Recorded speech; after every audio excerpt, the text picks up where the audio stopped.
1990 වල සුමනසේකර සනාලන්දේ ගොඩක් වැඩ කරා. නමුත් සමහර ආවට පස්සේ කරපු වෙනස්කමක් තියෙනවා. එකක් තමයි මම දන්න විදිහට කලක විද්‍යාලයේ ගීතය වෙනස් කරා. දන්නේ මට සිංදු වෙනස් කරා. ඊට පස්සේ ඒකට කොමරේක ගියා එනවා. කොමරේකේ සිංදුව ඒ ගීතේ මතක වෙන දැන් එකක් දෙනවා ලස්සන එකක්. නමුත් ඒක වෙනස් කරලා දන්නේ කොහොමද ඒ යනවා. ඊට පස්සේ ඕක දිගටම ගියා ඒ 93ද 94 දිසා ගියේ මම හිතන්නේ 94 වගේ ගියේ. ඊට පස්සේ 95 කොයි දාව එන්ටර්ටේන්ස් එකක්. එතකොට තමයි මම ප්‍රෙසිඩන්ට් වුණේ. ඒ ප්‍රෙසිඩන්ට් වෙනකොට නිහාල් පත්‍රකේ මගෙත් එක්ක කමිටි එකට ආවා. නිහාල් වෙලා මට දැන් කිව්වා මට මේක මේ සුවෙන්දුව අපිට අපව යන්න ඕන බැද්දද ජයකට. හරි. අපි එන්ටර්ටේන්ස් එක සර්ත් එක්ක කතා කරමු. කොහමද අපි මීටින් එකක් දාලා සර්ත් එක්ක කතා කරමු. සර්ත් කිව්වා මට දෙකම අහන්න ඕනේ. සර් කපාට දෙන්නේ නැගත්තා නේද එන්ටර්ටේන්ස් එක සර් දෙකම ඇහුවා. हालांकि वो अगर मुझे देखिए अंकल अभी को अभी मैं आप हम नसीब हो रहे हैं पर ये तो हमें क्या परिचित नाम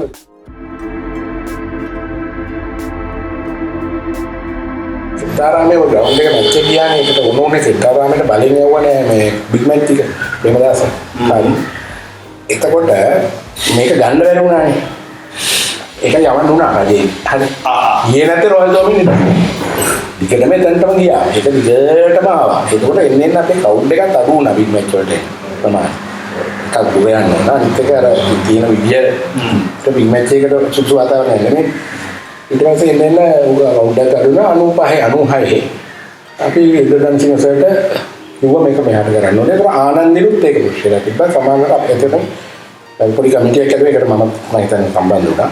අනුහතේ ඉමේජ් එක සෙන්ට් තෝමස් එකට ලයික් කරා. SSC එකට ගෙනාවා. ඒ අවුරුද්දේම ශාන්ත කලුවේදී කොට රෙකෝඩ් එක කරුවා.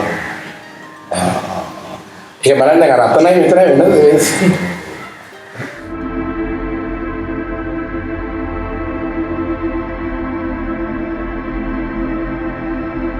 ඒක පළවෙනි ලංකාවේ පළවෙනි මම හිතන්නේ ඕල් බොයිස් ඇසෝසියේෂන් එකේ ගුරු පාරයක් කරේ අපි 1997.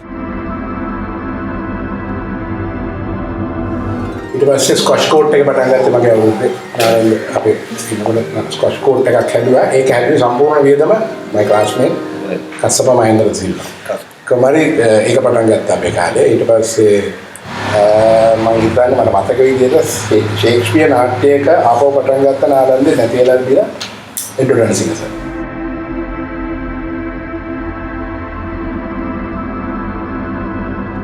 මට තියෙන අන්නේ සැටිස්ෆැක්ෂන් එක තමයි මට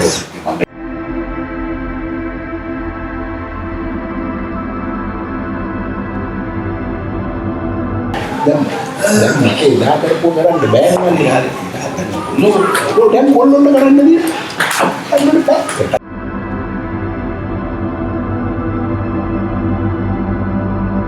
මම 66 ස්කෝල් එකේ 79 යන්නේ